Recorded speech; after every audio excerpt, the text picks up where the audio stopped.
Adventureland is a 2009 film directed and written by Greg Mottola of Superbad fame. It stars Jesse Eisenberg and Kristen Stewart in their rise to fame, and the supporting cast includes Bill Hader, Ryan Reynolds, Kristen Wiig, and Martin Starr, just to name a few. It seemed like this film was going to be a surefire hit, but why isn't it talked about nearly as much as his other film, Superbad? But what's the plot of the movie? The film takes place in 1987 Pittsburgh, where we follow James, a recent college grad, as he's saving up money for a trip to Europe. Whenever he's applying for manual labor jobs, he's overqualified for the majority of them, so he decides to cut his losses and start working at the amusement park, Adventureland. He makes new friends, falls in love with his coworker, who is played brilliantly by Kristen Stewart, and this park pretty much just becomes a staple of his summer memories of this year. If you've ever worked a shitty job like the one seen in this movie, I feel like you would greatly enjoy this film. The attitude and the feel of the amusement park is spot on, from the threats of the bosses to the banter between coworkers to even the seasonal hires that people either seem to love or hate. You can tell the director and writers have worked these jobs and know what it's like. This story has a lot of heart in it too. I mean, Jesse Eisenberg and Kristen Stewart, they play their characters very well, and they're some of the most human characters I've watched in a movie in a while. This is also the best roles that they have had up until this point. This was 1 year after Kristen Stewart debuted to the general audiences in Twilight, and 1 year before Jesse Eisenberg's masterful performance as Mark Zuckerberg in The Social Network. Even Ryan Reynolds gives a worthwhile and meaningful performance in this movie. Ryan Reynolds plays a loser 30-something maintenance guy that hits on the high school girls at his job. He plays a loser, which is pretty interesting for, him to do. This character is almost like a carry-on from his character in Waiting, which is a terrible movie. Do not watch Waiting. And again, if you've ever worked any of these kind of jobs, you know this guy. You're a problem. You're a problem. He almost plays as a cautionary tale for James, just to remind him not to get stuck where he is. The supporting cast is also really great too. I mean, I said the SNL alums, Bill Hader and Kristen Wiig, they're good in anything they're in, so it's no different here. Martin Starr plays a Martin Starr character like this one or this one or this one. I mean, they're kind of the same character, but he's good in what he does. So I think it works well in this movie, especially with the time period and everything. It's Freaks and Geeks-esque. Hell, even the other workers have something to do in the movie. James's parents are even good in the movie. I'm not too familiar with the actor and actress's work. They're good in the movie too. I genuinely enjoyed them. I think the movie is shot and directed incredibly well. The camera knows when to linger. It knows when to be handheld. It knows when to get close.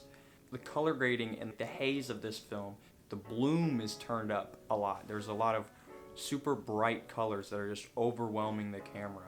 And the yellow tint, it's very reminiscent of Dazed and Confused or Fast Times at Ridgemont High or any of those 1980s John Hughes movies. And the setting of the movie also allows for it to play some absolute gems. Satellite of Love being probably the main song. So why did it fail? First of all, I'd like to just point out how shitty the advertising was of this movie. There were a total of 2 trailers, and they both sucked. They're both really pushing towards, remember Greg Mottola's last film, Superbad?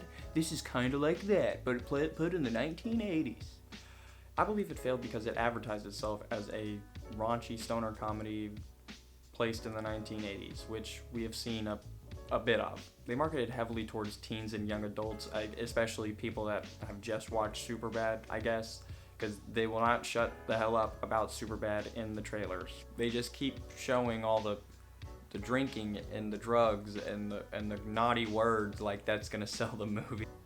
Even the worst character in the movie, Frigo, who I have not talked about up until this point, Frigo's the worst character in the movie. Frigo sucks. Frigo just sucks. If he wasn't in the movie, it'd be much better, but Frigo's the only thing kind of keeping it tied down to that Superbad feel.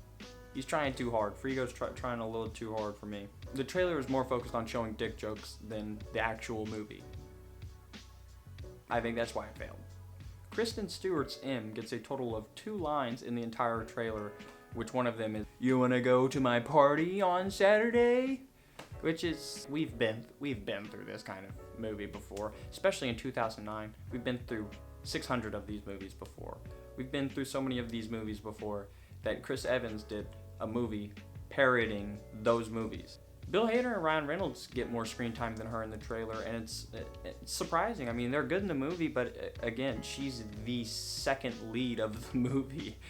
I don't know why she didn't get a lot more play in it, because she's amazing in the movie. Again, I think it's probably one of her best roles I've ever seen her in. Adventureland almost feels like the antithesis to Superbad. It starts out where a movie like Superbad would end. It's the big graduation party, everything's been building up to it. Our main character's talking to the girl he's been having a whirlwind romance with for the past couple of weeks.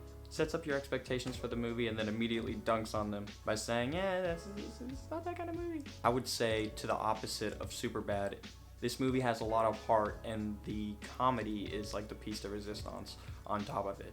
But with Superbad, it's the opposite. It's a comedy movie first and foremost, but then the little bit of heart that it does have is a good touch.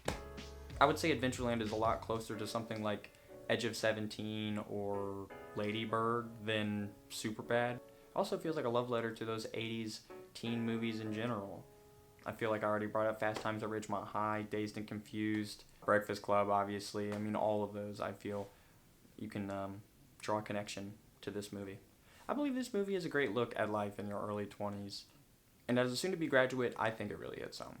There aren't classic protagonists or antagonists or a direct vision to where the plot is going to go. I mean, it's kind of similar to what your life is like at this stage. It's truly a film about growing out of your old ways, and a film about the buffer in between college and the real world. This sort of thinking plays into all the movies I make. When I first saw Fast Times at Ridgemont High, I thought, that's what my life is like. That's my day-to-day. I didn't know anyone as funny as Spicoli, and we didn't grow up in California, and we had burnouts instead of surfers. But I could relate to working at a shitty job at the mall, and poor Judge Reinhold having to dress up like a pirate to deliver food. And also Jennifer Jason Leigh getting an abortion, which it was really sad. It was honest, and you could tell it came from people who understood a certain community, and it just wanted to capture the twilight of childhood. I think we need more movies that connect with the world like that.